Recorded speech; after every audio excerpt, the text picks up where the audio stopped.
Hello and welcome to my vintage audiophile channel. This is now my 93rd video. Today I'm going to be discussing some components that don't necessarily match up with each other like a lot of my other videos do.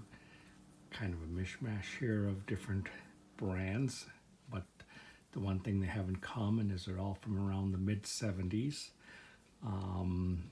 We have the realistic MC1000 pair of speakers. We have the Sears by Fisher receiver, which came out in the mid-70s. And then we have a JCPenney 8-track player. The reason I chose the 8-track player is because at that time, 8-tracks were still the dominant form of tape at that time. A few years later, the cassette deck really started to come on its own, and in the very late 70s, early 80s, when Dolby became a thing and sound improved a lot, that kind of spelled the death knell for the 8-track player and its associated tapes and stuff. By the 83, 84, 8-tracks were pretty much really non-existent anymore, whereas the cassette was now dominant and was everywhere up until around the mid-90s when they waned a little bit. Nowadays they're starting to come back again. People are starting to buy them again. People are starting to buy cassette decks again, mainly probably for nostalgia purposes because it's something they remember from their childhood, but still they are making a comeback. Even CDs are making a comeback a little bit, not necessarily new CDs, but people are looking for the older CDs that they remember the songs and stuff that of their childhood.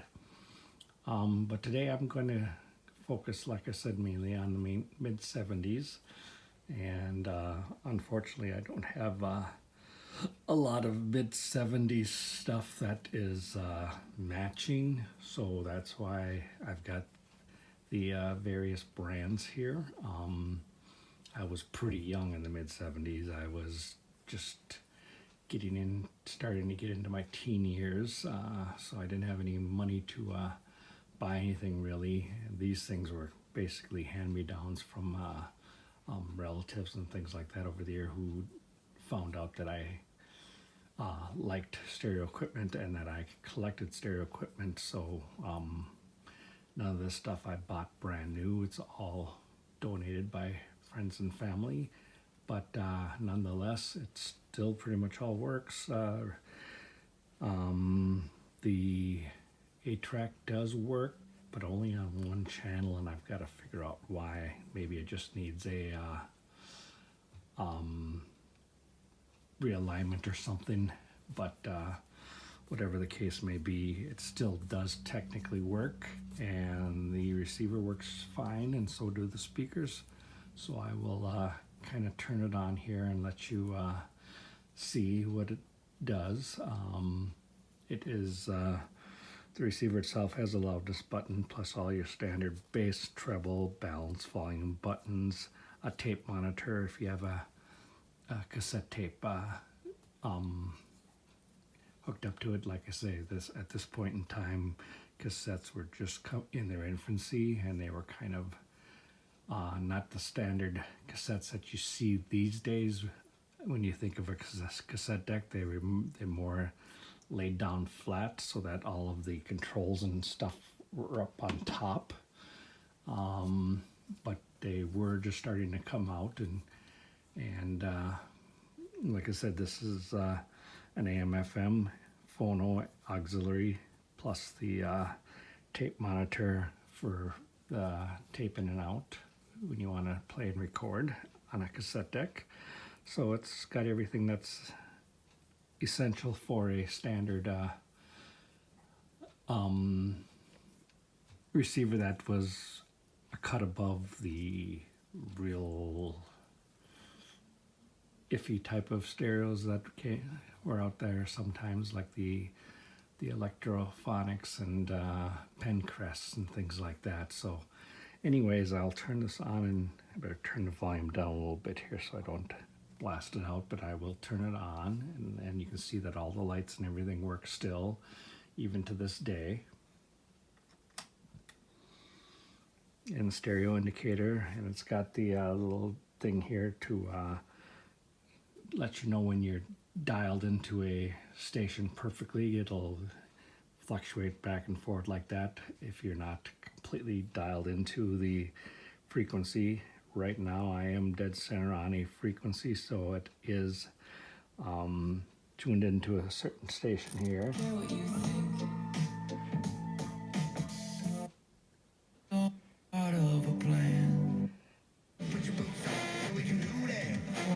And it does get quite a bit of stations on here with just a little dipole antenna that is right now all bound up and not extended.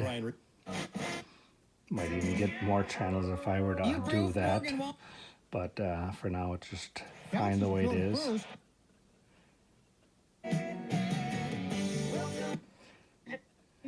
And I don't have a phono hooked up to right now, although I do have photos from that era too, but I just don't have them available at the moment. They're kind of tucked away, and this does get quite a few different channels just with bare minimum of amplification here. And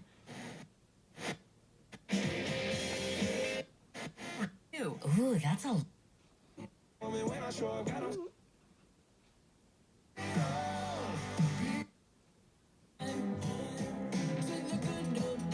And then you're back to where we started at. So as you can see, this still works. It's good 45 to almost 50 years old. Everything works on it, and I've never had to service it, so that's good. It does have a pair of fuse holders in the back to for protection for the speaker, but I've never had to replace those either. And like I say, I can't do phono right now. I can do auxiliary if I so desired to play the 8-track, but like I say, the 8-track is only playing on one speaker right now because I need to figure out what's wrong with it. But it's here basically as a demo of what was standard back in those days, what would have sold with something like this. And these speakers are just a little older. They're probably more like 50 years old, early 70s, but they still work great. No problem with them. Never had to recap them or nothing. Probably could use a recap, but they still work fine as far as I can tell. And that is my demonstration for now. Sorry I don't have more components hooked up to it to further demonstrate, but you get the gist. Like I say, the tuner and everything's working just fine, so if I had phono hooked up, you definitely would hear a phono being played and being played well.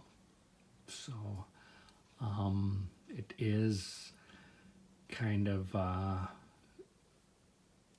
little different phono than your standard phono that you see on some of the more expensive stuff. This has just got your left and right hookup. It doesn't have a ground on it, so it's more of a built-in phono type of thing where you don't have a ground to it. So that kind of limits the kind of phonograph you can hook up to it. But those were out there at that time too. In fact, there's quite a few of them of this cheaper persuasion, like Panasonics and stuff like that would hook up to that with just your left and right jack and would play just fine. So also, and they did make other Sears by Fisher that were more of your standard big, beefy receivers that I'm sure definitely had the that type of phonograph on them. But this one is just a more basic one, but it still does the job. And I'm not even sure how much watts per channel it is. I'm sure it's not much, maybe 10-15 watts at the most, but it does the trick. It's definitely something that you can turn up and it will get loud.